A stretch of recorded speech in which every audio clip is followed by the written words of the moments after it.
মানে আজি সন্ধিয়া মানে মোটামুটি 7টা-8টাৰ ভিতৰতে আমাৰ ধুলি কুঁহিয়াৰ বাৰী চাইমনে সি তাৰ বাইদেউ ঘৰলৈ ওলাইছিলে। তো আমাৰতো ইয়াত ৰাস্তা পদূলি দীঘলকৈ আছেতো, তো পথাৰেদিও যাব পাৰি। তো ল'ৰাজন পথাৰেদি গৈ আছিলে, সেইটো সময়তে ইয়াত এটা মুছলিম মানুহ এজনে নতুনকৈ ঘৰ এখন বনাইছে। ইয়াতে নতুন এখন ঘৰ সাজিছে। সেই মুছলিম মানুহজনে আইবুদ্দিন বোলাজন ল'ৰাজনে তাক প্ৰাণে মাৰিছে আৰু সি প্ৰাণে মাৰা চেষ্টা কৰে। দাগ এটা যদি ধুনীয়াকৈ ভাল বেয়াকৈ মাৰিছে আৰু ল'ৰাজন কিয় মাৰিছে এতিয়া তাৰ লক্ষ্য উদ্দেশ্য কি আছিলে সিয়ে জানে। কিন্তু এই গাঁওটোত আজি মোটামুটি 1985 চনৰ পৰা আদৰ্শ হিচাপে গাঁওখন আছে, কিন্তু এই গাঁওখনত আজিলৈকে এনেকৈ কাটাকাটিৰ ব্যৱস্থা আমি কেতিয়াও দেখি পোৱা নাছিলোঁ। কিন্তু এই নতুনকৈ মুছলিম মানুহ এজন ইয়াত আহি পেলাই ঘৰ সাজি পেলাই আজি যে এনেকৈ এটা ঘটনা ঘটিছে, এইটো কিন্তু আমাৰ গৰিহণা দিয়াৰ কথা হয় আৰু এইটো আমি সহ্য কৰিবলগীয়া কোনো কথা নাই। আমাৰ এই গাঁৱত যিমান অবৈধভাৱে যিমান মানুহ আছে, ল'ৰাজন মোটামুটি আঘাত পাইছে। বৰ্তমান চিভিল চিকিৎসালয়ত আছে, আমাৰ বিশ্বনাথ চাৰিআলি অসামৰিক চিকিৎসালয়ত। পুলিচে বৰ্তমান ল'ৰাজনক কৰায়ত্ব কৰিব হৈছে বুলি শুনিছোঁ।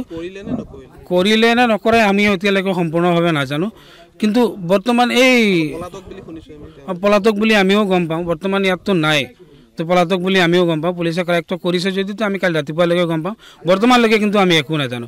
আৰু এই অবৈধভাৱে যিকেইটা মানুহ আছে, যিয়ে মানুহ হওক, মুছলিম বুলি ক'ব নোৱাৰি, বাকী যিকেইটাও মানুহ আছে আমাৰ এই কুঁহিয়াৰবাৰী অঞ্চলত, এইকেইটা মানুহ কিন্তু আমি আৰু এই আমাৰ কুঁহিয়াৰবাৰী অঞ্চলত আমি থাকিব নিদিওঁ।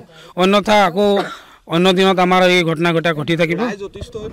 ৰাইজে অতিষ্ঠ হৈ পৰিছে, কিয়নো এই মানুহকেইটাক আমি সহ্য কৰিব নোৱাৰোঁ। এই মানুহকেইটা ক'ৰ পৰা আহিছে, কি সিহঁতৰ কি আছে বিচাৰ কি নাই। আমাৰ এটা সৰল সহজ ল'ৰাক যদি আজি এনে মাৰিছে, কালিলৈ আমাৰ ইয়াৰ পৰা ৰাইজে সুৰক্ষিত হ'ব জানো? নহ'ব। ভাঙিছে বুলি এতিয়ালৈকে আমিও নাজানো, বা ভঙা নাই কোনো তেনেকুৱা।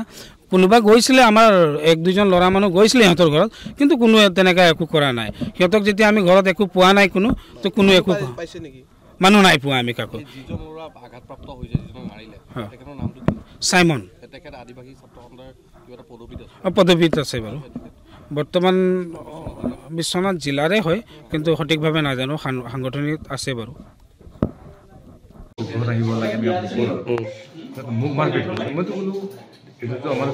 মইতো সদায় অহা যোৱা কৰি ৰাস্তাত আমাৰ বাইদেউ ক'লে আৰু মোক ক'লে যে এইটো আমাৰ মোক পিছত